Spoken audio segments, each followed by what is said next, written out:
O vello mundo morre, o novo mundo tarda en aparecer.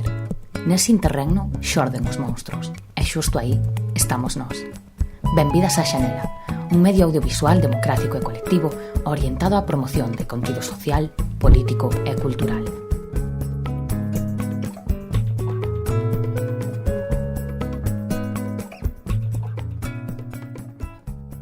Ola de novo, unha semana máis. Parece que xa comeza a albiscarse certo cambio dentro deste confinamento, deste período tan duro que vimos vivindo, que sen dúbida vai seguir sendo duro, aínda que quizáis a outros niveis, non? Estas saídas á rúa proporcionan un soplo de ar fresco literal e metafóricamente, aínda que é evidente que seguimos inmersas nesa incertidume tan acusada que nos ven acompañando e que semella que está aquí para quedar connosco un tempo máis. Ben, pois hoxe queremos falar do papel central que ocupou e que está ocupando a ciencia dentro desta situación de excepcionalidade. Imos falar de información e desinformación, imos falar do Pacto pola Ciencia, do futuro, da sustentabilidade, en fin, de toda unha serie de temas que trataremos con Manuel Rei, un dos membros de Ciencia, unha revista galega que ven de recibir o Premio Prisma Mellor Medio de Divulgación Científica de España, e Manuel conta ademais con formación específica no ámbito comunicativo. Ele é graduado en xornalismo, é especializado en marketing e comunicación política e tamén en edición xornalística. Boas, Manuel, benvido a Xanela. Hola, moi boas. Bueno, antes de nada, moitas gracias por convidarnos e para nós pois tamén é un placer falar convosco en Xanela, así que nada, o voso dispor para pasar un bo anaco pois comentando toda esta voráxine de información que estamos vivindo. Pois, se che parece, comezamos. A primeira pregunta que queremos plantexar ten que ver ca información e a desinformación, co papel que xogáchedes os medios de comunicación científicos, os medios divulgativos, como é o caso de Ciencia, durante este período á hora de desmentir determinados bulos e determinadas novas falsas que correron como a pólvora por internet. Cales son, según o teu parecer, as máis relevantes, as que foron máis nocivas, digamos? Difícil escoller, a verdade, porque foi unha cantidade de eso, todo revolto realmente, porque se mesturaron un montón de cousas, desde intereses xeopolíticos a teorías da conspiración. Houbo moitísimas noticias e mensaxes que se lanzaron. Por ir ao punto de vista un pouco máis científico, se queremos chamar así, foi o tema da orixe do virus, non? Houbo unha cantidade tremenda de informacións en contrastar e, bueno, tamén ás veces alimentadas por determinadas investigacións de medios de todos os países, pero, bueno, de moitos países, quero decir, pero cos que había unha intención pois de culpar a China de alguna maneira, que lógicamente pois ten responsabilidade desde o punto de vista que non puido conter nun primeiro momento todo isto.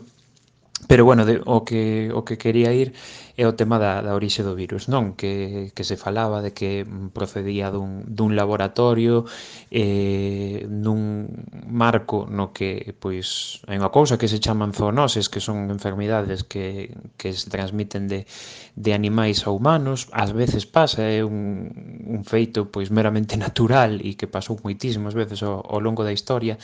E unha das cousas que nos chamou a atención foi iso, a cantidade de xente que se sumaba a estas teorías de que de alguna maneira isto era unha pandemia provocada por unha orixe humana, non? E premeditada desde un punto de vista dun laboratorio. Nos, de feito, ás veces, pois, algunhas informacións que publicábamos en Ciencia, de repente enchíanse os posts de comentarios de xente que abogaba por esta teoría da conspiración, non? E empezaba a compartir pois un montón de información ou desinformación que sostiña esta teoría.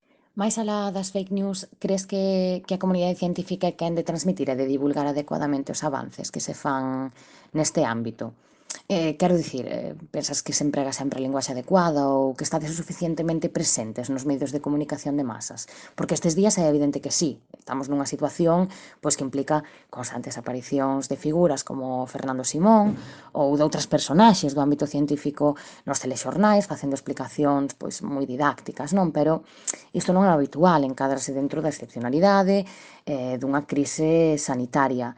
Crees, sen embargo, que debería ser máis habitual este tipo de aparicións destas personaxes nos medios? Sí, por suposto, esta sería unha boa oportunidade para introducir pois máis figuras con coñecemento científico e que falen desde un punto de vista baseado na evidencia e na información dispoñible, non? Houbo un pouco unha eiva que se notou bueno, coincidían moitos científicos á hora de analizar como se estaba comunicando a crise, é que se dá unha imaxe da ciencia de que é infalible, nunca se equivoca, sempre fai todo ben, e nunca ten erros, non? E eu creo que é un pouco o problema que se está vendo no referente, por exemplo, ao caso de buscar a vacuna. A xente non comprende que non se poida ter unha vacuna xa con tantos científicos traballando, non?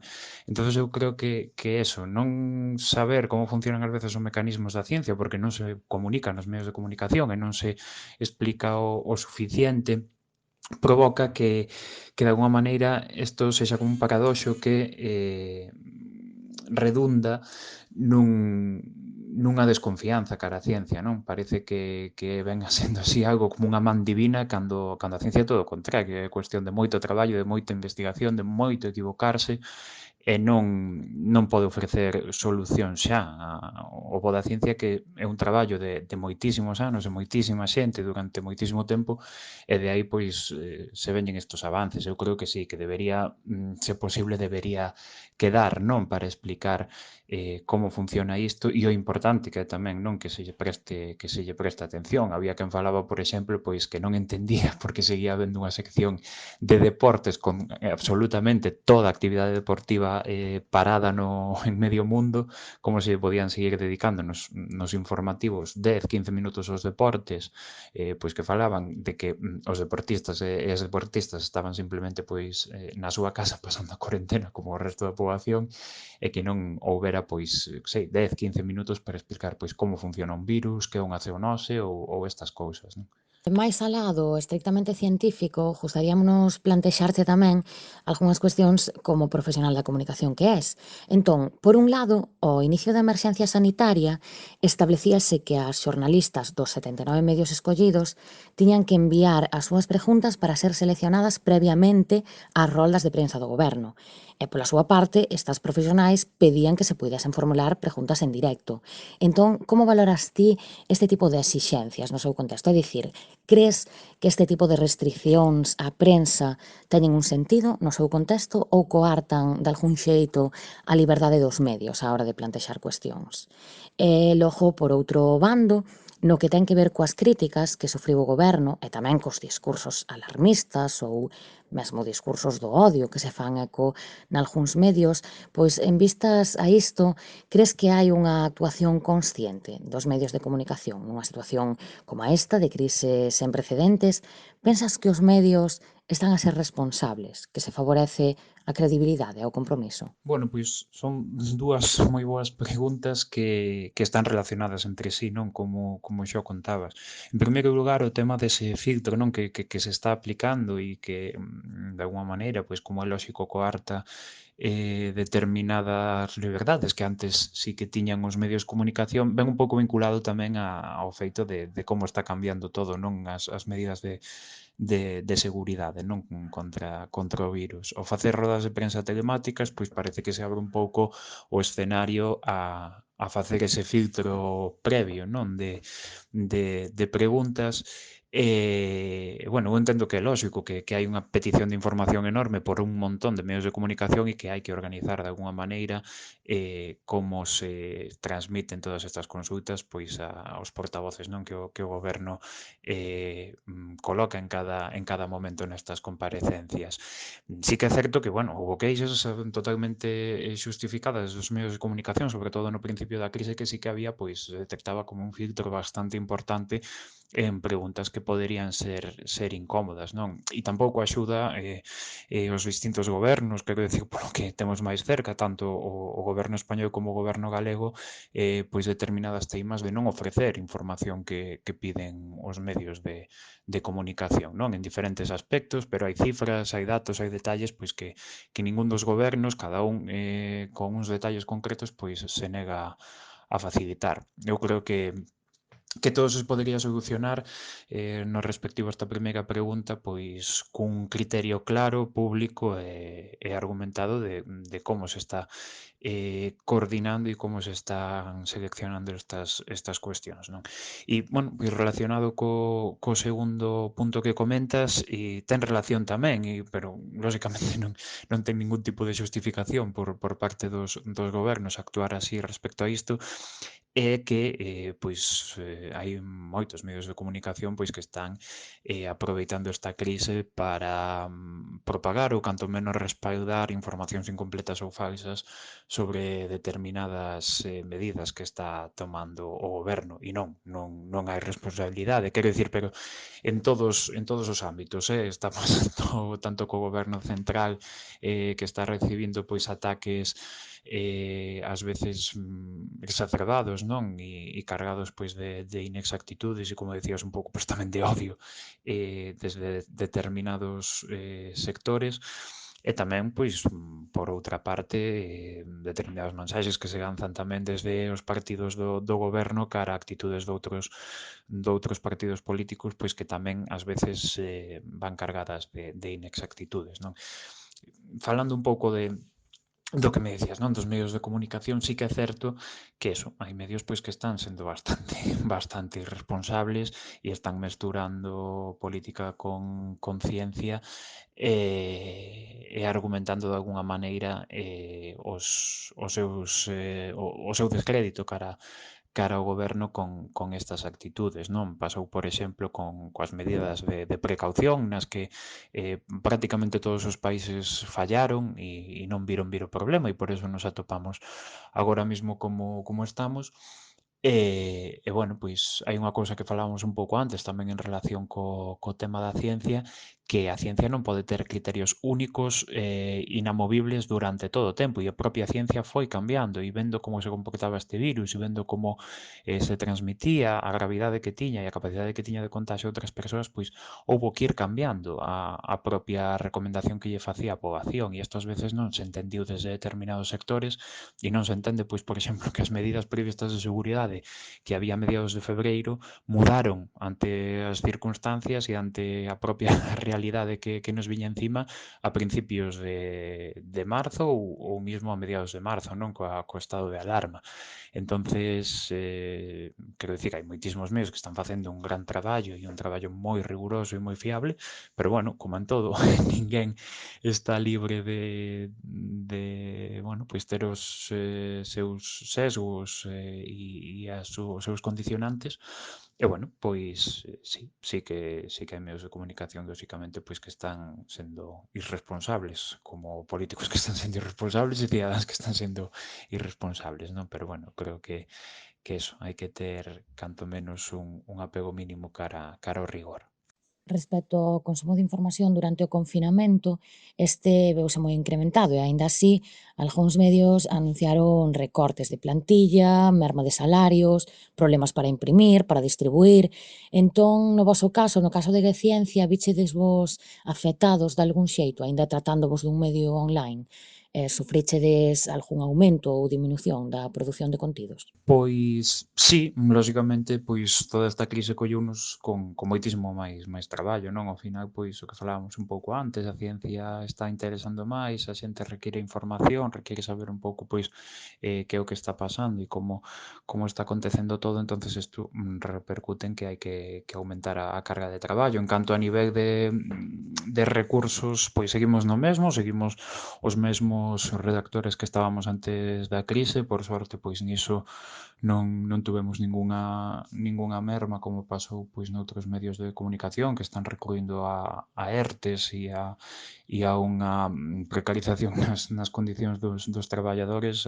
Realmente nós pois neso somos afortunados, non? Por agora estamos cos mesmos recursos, pero sí, isto requiere lóxicamente un esforzo maior que nunha situación pois máis cotián. Isto non deixa de ser unha situación, perdón, excepcional e pois a resposta tamén ten que ser así, non desde os medios. Tamén estamos vendo, como están vendo moitísimos medios de comunicación, non pois que o interese por informarse e por ver por ler noticias, pois é moito maior, nos estámoslo notando pois que as cifras medran e que hai moitísima máis xente pois que non coñecía que ciencia ou que non lía de forma tan habitual os medios, pois que sí que agora que está consultando máis, non? E que tamén se nota por aí. Bueno, pois deixamos agora o que ten que ver co plano estreitamente comunicativo, gustaríanos falar un pouco daquilo que ten que ver ca investigación científica e co futuro que se lle augura, non? Vos publicabades fai uns días unha nova sobre un investigador galego, Tomás Teijeiro, que traballa no desenvolvemento dunha aplicación para axudar ao diagnóstico da COVID a través do son da tos. Faino dende o seu centro de traballo na Escola Politécnica Federal de Lausana, en Suiza, que é un dos países que máis aposta por inversión en I+D, ao lado dos Estados Unidos, de Alemaña, de Xapón, de China, de Corea do Sur, en fin, toda unha serie de países nos que se destina arredor dun 3% do produto interior bruto, unha cifra que en España se reduce ao 1,2. Hai varias asociacións que xa veñen advertindo de que hai un retroceso dos fondos destinados a I+D aos niveis de fai 15 anos.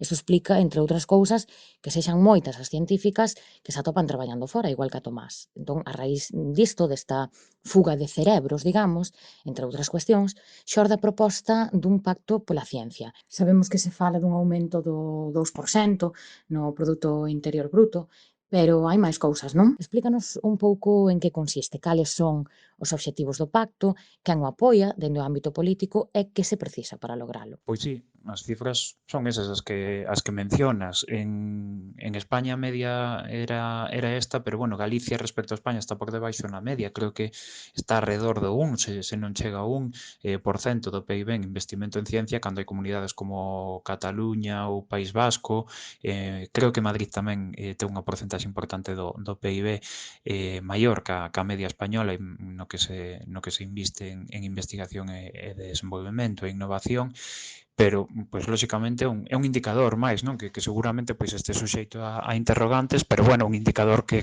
se amosa e que se utiliza por bandeira noutros sitios e que aquí, pois, lóxicamente non se pode presumir del, non? O caso que comentabas de Tomás e de moitísimos científicos. Nos, ao final, moitos reportaxes os que facemos son xente que traballa fora, non? O feito de que se fora é habitual na carreira científica, pois as propias estancias predoutorais ou posdoutorais, hai xente pois que aproveita para coñecer outros grupos de investigación, para traballar pois en grupos punteiros que están noutros países no seu ámbito de coñecemento, pero bueno, falta ese enganche para despois volver, non? E que unha vez adquirido ese coñecemento fora, pois poida repercutir aquí.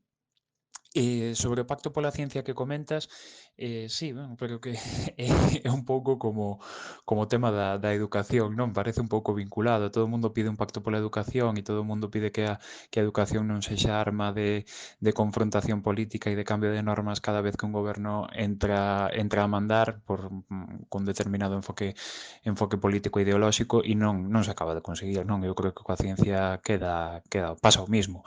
Estáse pedindo, creo que, por exemplo, sí que unha das últimas institucións que pediu foi a Real Academia Galega de Ciencia, que pediu un gran pacto pola ciencia en Galicia para sacar adiante de alguma maneira a investigación non feita aquí, pero bueno, eu creo que é certo que isto máis alá de palabras e promesas en momentos como estes pois preelectorais require que a xente se sente e quen saiba do tema se sente nunha mesa e plantee unha estrategia a largo plazo que non estea vinculada a quen gana as próximas eleccións ou a quen teña o mando nun determinado momento. Eu creo que isto pois ten que unir a toda a maior xente posible e os sectores da sociedade na súa gran maioría que se senten, que se firme un documento e que todo o mundo pois que o firme, que se comprometa a levalo a cabo, non? E que nós como cidadáns pois tamén llo exixamos. Eu creo que ao final as eivas que pode haber aquí son as que comentábamos antes, non?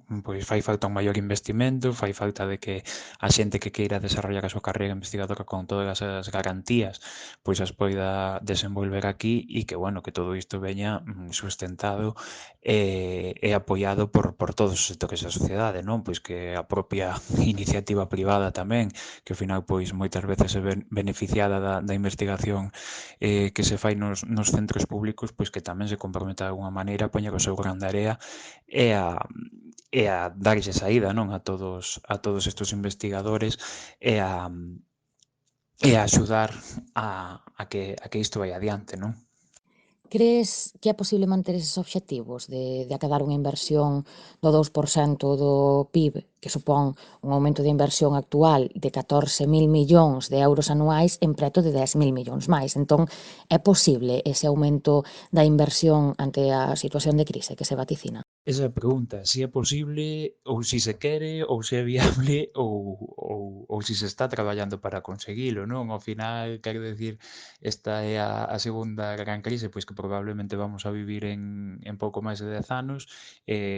Parece que a experiencia, polo menos a situación anterior, non é moi alentadora, non? Pero, bueno, estáse falando do novo mundo, non? Que vai sair de toda esta situación e, bueno, pois depende tamén de quen tome as decisións de si é posible pois reformular a sociedade que coñecemos para orientala máis cara a aposta polo coñecemento e que sexa pois un motor de cambio, non? Estes días había algunha reflexión, por exemplo, falando con algúns investigadores que en Galicia pois estaban botando unha man nisto, que isto pois un pouco sobre a mesa o paradoxo do que deixamos ir, non? De alguna maneira, que toda esta situación de globalización e de deslocalización de determinados sectores productivos, pois agora déixanos de repente con que queremos dispoñer de material para facer test, para protexer aos sanitarios que están traballando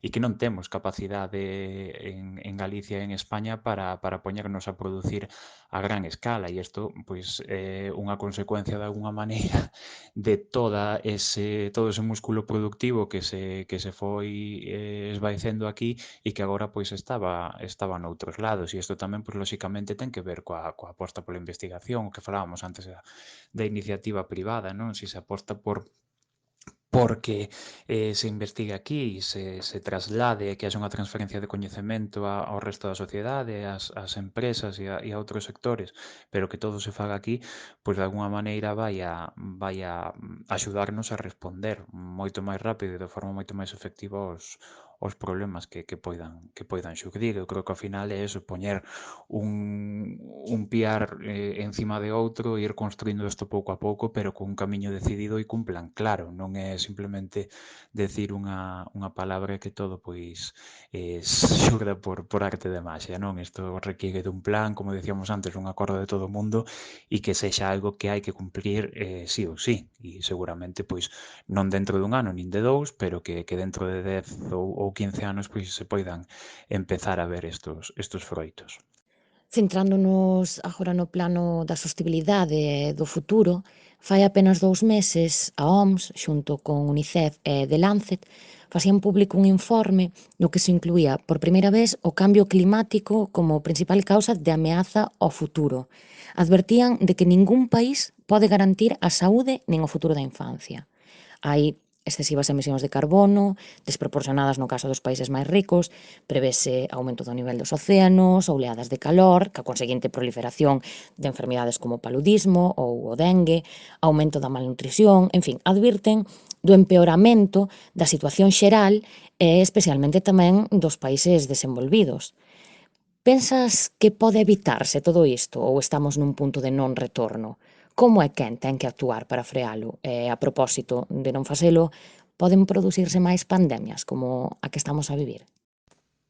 Respecto a isto, é interesante tamén a lectura que estaban facendo algúns científicos desde o punto de vista pois das ciencias da vida, das ciencias da saúde, como tamén na propia economía, non? Desde o que comentabas do cambio climático como ameaza e tamén pois o incremento da actividade humana e da presión humana sobre determinados entornos pois que hasta agora estaban dominados polo que chamamos natureza, non, libre de humanos. Hai unha lectura que fan microbiólogos, expertos en virus, que expón que a propagación, perdón, de enfermidades como a COVID-19 causada por este coronavirus e tamén pois outras enfermidades, falabas, por exemplo, do paludismo, pois que ten que ver en parte con unha maior presión humana sobre espazos naturais, non? Fálase, pois, desa orixe animal deste coronavirus e isto ten que ver en parte, pois, con unha presión moi forte sobre estos animais que se di que estaban nos mercados húmidos, non? En China falase, non está moi claro aínda, non? De que quen foi o vector intermediario e tal, pero bueno, estamos falando de animais como pangolín ou os morcegos ou así que poderían estar sendo vectores de transmisión aos humanos desta enfermidade e isto ten que ver pois cunha presión voraz, quero decir, sobre o medio que está tendo o ser humano, non? Entón isto sí que é certo e que hai que ten que servir para reflexionar tamén e para pensar un pouco, pois, se non hai outras maneiras de ser menos voraces cara á natureza e que o ser humano pois poida seguir levando, igual un ritmo de vida un pouco distinto, non facendo viaxes continuos a través do mundo e gastando polo noso asento de avión kilos e kilos de combustible de emisións de CO2 ao planeta, pero que pode ser unha vida relativamente pois cómoda, non? Sin facer estes dispendios cara ao medio ambiente. E despois, desde o punto de vista económico, hai lecturas tamén, algún economista de feito galego, como Xavier Lavandeira, que falamos con outro día en Que Ciencia, que falaba de que isto pode axudar a facer ese cambio, non? Que se viña falando sobre a presión que o ser humano estaba causando no planeta e que estaba repercutindo na aceleración do cambio climático. E lo que decía é que igual, pois, si estas restriccións de mobilidade, este freo do tráfico aéreo, por exemplo, a niveis pois non vistos desde hai moitísimo tempo, pois si se pode quedar de alguna maneira e si estas medidas que había que tomar, pois si o esforzo de recuperación económica se invirte cara a camiños máis sostibles e se inviste en outras saídas que a longo prazo poidan ser máis respectuosas co planeta, pois podemos ganar anos cara a medidas que había que acabar tomando. Hai un risco tamén, hai o risco de que haxa quen antepoña a recuperación e a saída cara adiante da poboación canto antes e que poida pasarse por riba pois determinadas restriccións medioambientais que estaban sobre a mesa e que se poden ver perxudicadas e aplazadas. Os expertos o que din é que, bueno, que isto tamén é perigoso porque se agora poñemos de algún xeito como excusa esta crise para frear medidas que son necesarias, pois o golpe despois co cambio climático e as súas consecuencias pois poden ser tamén moi traumáticas.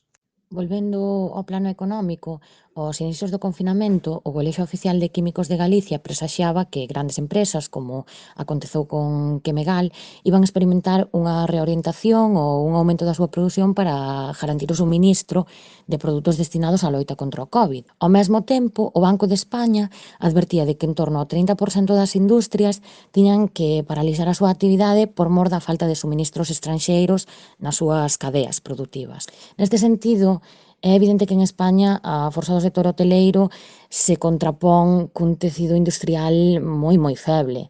Crees que a situación que atravesamos vai favorecer o desenvolvemento da industria nacional? Pois, a ver, é un pouco o que comentábamos antes, non? A ver que sae de aquí. Eu, desde o punto de vista industrial, pois hai moitísimas cousas que se me escapan e non coñezo, non, moitos mecanismos de como funciona, pero bueno, a lectura que sí que é certo e a evidencia que vimos todos é a que comentábamos antes, de que de repente se requerían uns recursos que se necesitaban de forma urxente e que non se dispoñían, non existían directamente aquí, porque pouco a pouco e sin darnos conta nos últimos 20, 30 anos, pois foron fuxindo cara ás grandes fábricas do mundo que hoxe están pois lonxe de aquí. Lóxicamente, isto tamén merece un pouco unha reflexión e é o que falábamos tamén desde o punto de vista da ciencia. Si todo o mundo vai da man e de alguna maneira esta aposta pola investigación ben acompañada dun apoio por parte das grandes corporacións industriais, das que quedan aquí, para de alguna maneira crear músculo industrial máis cercano e pois que tamén axude a ter uns desequilibrios menores, non, que estamos vendo actualmente no mundo, Pois tamén sería interesante. Ou a verdade xa che digo, desde un punto de vista industrial hai moitísimas cousas que se me escapan e que descoñezo como funcionan, tamén desde o punto de vista económico. Pero bueno, eu polo que che digo é o que comentaban pois algúns investigadores, tanto do ámbito público como privado nas últimas semanas, non? Que de alguna maneira púxose sobre a mesa de repente e abrimos os ollos de que había unha carencia de determinadas partes do tecido económico aquí. E xa para rematar, un pouco a modo de reflexión, gustaríanos coñecer a valoración que fas respecto do calado que pode ter ou non esta crise que vivimos na sociedade. Crees que de algún xeito espertou consciencias que pode funcionar como caldo de cultivo para unha forma de entender a nosa maneira de estar no mundo? E tamén sobre as perspectivas de futuro para a ciencia, daráselle máis importancia ao que se di dende o ámbito científico en vistas a que a nosa vida depende en gran medida do mesmo? Pois eu creo que estamos nun punto no que aínda estamos nesa incerteza, non? Non sabemos un pouco cara a onde vai rebotar isto. Estamos vendo mensaxes esperanzadoras, non? De que pois a xente parece que se está dando conta do necesario que ser comprensivos, solidarios, axudar os demais e ter pois un maior respecto cara ao planeta e o mundo no que vivimos, pero por outra parte, pois creo que tamén está o risco e estámoslo vendo tamén, non comentábamolo antes, de que se propaguen máis mensaxes de odio por diferentes motivos, non?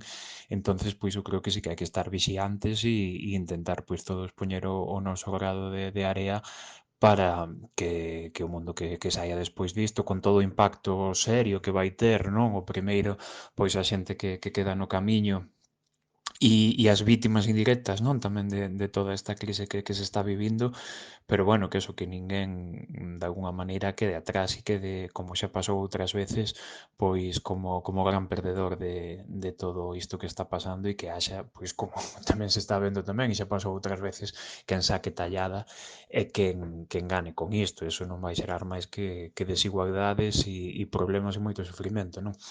Por outra parte, desde o punto de vista xa da ciencia, pois a ver que pasa. E os científicos, é o que falábamos antes,